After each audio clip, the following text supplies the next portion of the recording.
స్నేహశీలి మృదు స్వభావి మనందరి వాడైన పేరభక్తుల రాజశేఖర్ను భారీ మెజార్టీతో గెలిపిద్దామని రూరల్ శాసనసభ్యులు గోరంట్ల బుచ్చయ్య చౌదరి పిలుపునిచ్చారు. పట్టభద్రుల ఎమ్మెల్సీ ఎన్నికల ప్రచారంలో భాగంగా ఈరోజు జిల్లా కోర్టు ప్రాంగణంలోని బార్ అసోసియేషన్ సభ్యులను కలిసి ఈ నెల 27వ తేదీన జరిగే తూర్పు పశ్చిమ గోదావరి జిల్లాల పట్టభద్రుల ఎమ్మెల్సీ ఎన్నికల్లో తమ అమూల్యమైన ఓటును పేరభక్తుల రాజశేఖర్కు మొదటి ప్రాధాన్యత ఓటు వేయాలని కోరారు.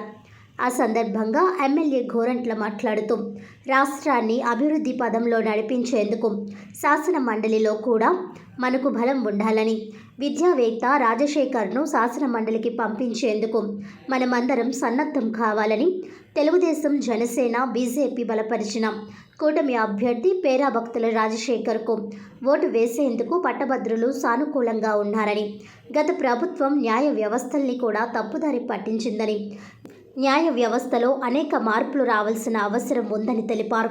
ఈ కార్యక్రమంలో ప్రముఖ న్యాయవాది ముప్పాల సుబ్బారావు, పరిశీలకులు ఎం తేజావతి, అనపర్తి వీరభద్రరావు, నర్సింగ్ శ్రీనివాస్, సింగ్ సురేంద్ర, రాచపల్లి ప్రసాద్, కొత్తూరు ఆనంద్, నామ సత్యనారాయణ, కె హేమంత్ తదితరులు పాల్గొన్నారు.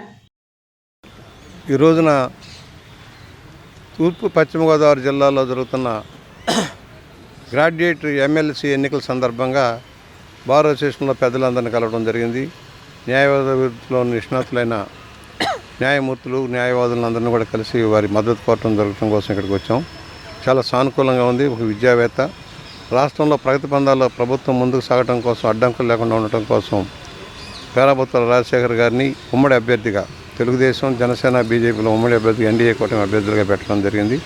ఆయన గెలిపించడం కోసం అందరూ కూడా కృషి చేస్తూ ఉన్నారు. ఇవాళ ఒక మద్దతు కొనసాగుతూ ఉంది భారీగా. ఎందుకంటే 5 సంవత్సరాల రాష్ట్ర పరిపాలన చిందరవందర చేశారు జగన్మోహన్ రెడ్డి గారు. ఫలితంగా చట్టాలంటే గౌరవం లేదు, శాసనమండలి అన్నా కూడా గౌరవం లేకపోయింది. ఒక బ్రూటల్ మెజార్టీతో అధికారం చలాయించి ప్రజాస్వామ్య హక్కులు హరించిన విధానాలకు భిన్నంగా సక్రమైన చట్టాలు చేసి అవి రాష్ట్రానికి ప్రజలకు ఉపయోగపడేలాగా చేయడం కోసం కౌన్సిల్లో కూడా మెజార్టీ రావాల్సిన అవసరం ఉంది. కనుకనే వాళ్ళ దాన్ని ప్రత్యేకంగా తీసుకొని అందరి సహకారంతో ముందుకు సాగుతున్నాం. చాలా బాగా ఇది చారిత్రక ప్రసిద్ధిగాంచిన రాజమహేంద్రవరం బార్లో అందరినీ కలవడానికి మా అదృష్టంగా భావిస్తూ ఉన్నాం.